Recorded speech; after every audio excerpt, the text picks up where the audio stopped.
What's going on today, guys? Primal Sabbath here, and today we're going to be taking a look at the Transformers Generation Selects Powerdasher Zetar.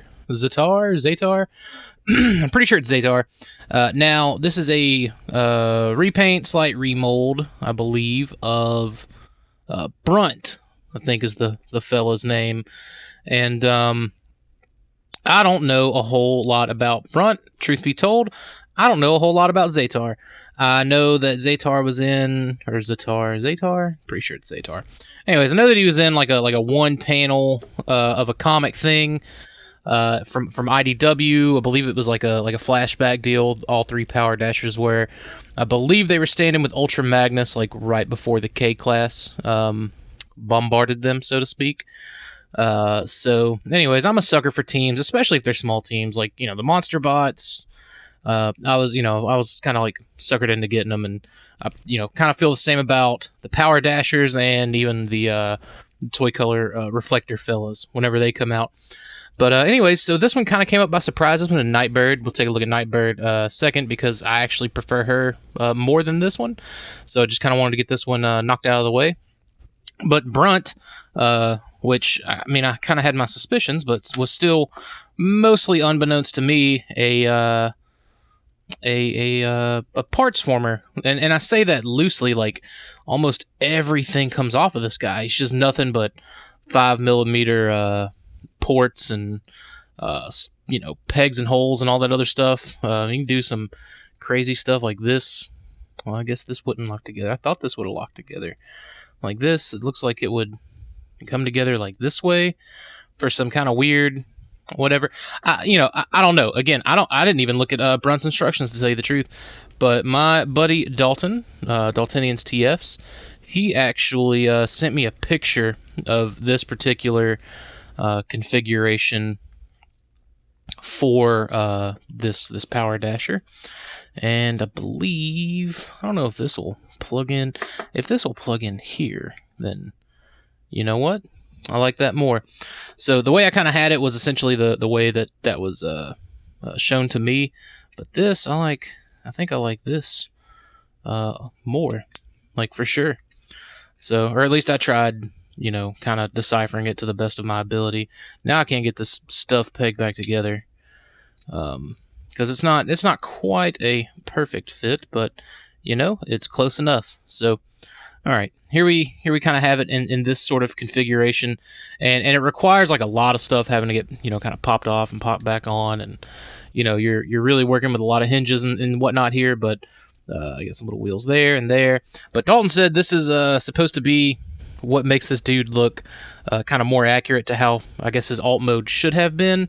Again, you got to kind of play with it. I'm sure the more official, I guess, Brunt transformation is probably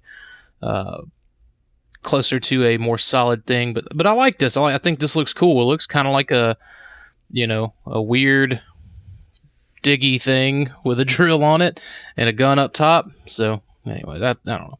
I think it's neat, but I'll go ahead and get it into robot mode from here because it's basically nothing to it. I'm pretty sure I had to pop this off, and I'm pretty sure I had to pop these arms off. But one thing I do know for sure is I definitely popped this drill piece off. So we're left with a bunch of different parts and pieces. But overall, it's pretty simple to get to a reasonable robot mode. I think this is cool, man. And it's funny because I feel like at any other point in Hasbro Transformers, fans would have criticized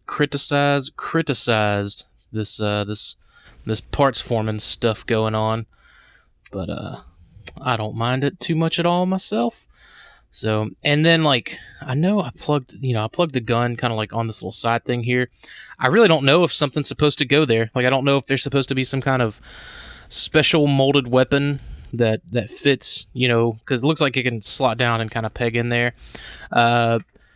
Maybe mine doesn't have it. If mine doesn't have it, let me know. That way I can get a replacement piece. But there didn't seem to be a spot for it. All things kind of considered. I think, yeah, that was on like that. And then these little arms, I like this, man. They got this little sliding mechanism in here to kind of collapse them up. little bit better. And maybe that's what I should have done. That's probably why the waist wasn't all the way in. But I do think it's pretty cool. So anyways, there's that. And you got a couple of different holes here. So like, I guess if you wanted to be silly, you could plug this in down here.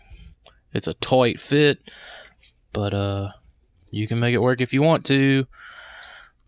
So anyways, and it's kind of, because like these aren't perfectly rounded holes, it gives it kind of like a strange, like almost pseudo ratcheting sort of feel to it, which I find kind of interesting, maybe equally disturbing, because I would think like maybe that should be a full hole. I don't know. But get that plugged in. Again, I don't know if you had to unplug all of that, but I would guess that like instructions would probably dictate that maybe you should. Again, I don't know his actual Hasbro given alt mode, because Dalton sent me that picture and I really liked the way it looked, so that's kind of what I'm gonna stick with. As far as this weapon goes, you can plug it in here. He's got what I consider to be the kind of dumb gorilla arms, the Magmatron arms. So there's that. If you want to, you can change. Yeah, flip that around. I guess you really didn't even have to take this off, but if you want him to kind of give you a drill punch, he can give you a drill punch. And if you want that, you can do that.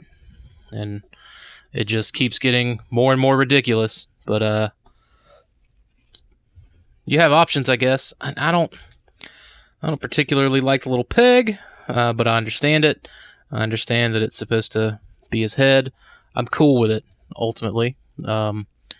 Believe I'll learn to live with that. And then I personally just kind of like to stick that up there. It's not even necessarily a shoulder-mounted launcher. It's just something to kind of, I guess, add a little more flair to him. So, anyways, that's pretty much it for Zetar. Like, I really don't know what else to kind of to say or to talk about or anything like that. And you got some pegs all over the place on this guy. Pegs and holes. That's all he is. Pegs and holes. But it's pretty cool. I like it more than I thought I would have.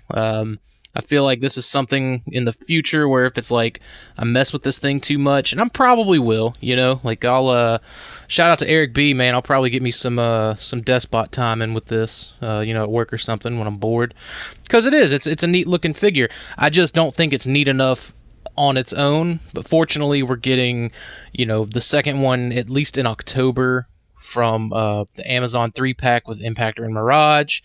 And we'll probably be getting that third one, I would guess, sometime around New York Comic Con. If I was a betting man, that's what I would say. But yeah, I like him. He's, you know, especially like $20. Yeah, it's hard to go wrong there. You get the free shipping from Pulse if you you know, kind of locked in on that. Overall, I dig it. I dig the playability of these little guys too. You know, being able to pop them off and, you know, or pop pieces off of them and kind of add them to other characters with like some armor up modes. I think all that stuff's awesome. That's a cool play pattern. I find it funny that like 2 or 3 years ago, the fandom would have cried over like physical tears over parts forming Transformers, but it's fine, dude. Like, and it's great here. I think it's great if it's utilized elsewhere. So that's it for Powerdasher Zetar. If you guys have any questions or comments, please leave them in the comment box. And don't forget to check out Stasis Lock on my channel. It is every Wednesday at 7 p.m. Eastern Standard Time. We got a good crew there. Old Dalton that showed me that alt mode. He's on there. And yeah, thanks for watching. I'll see you guys later.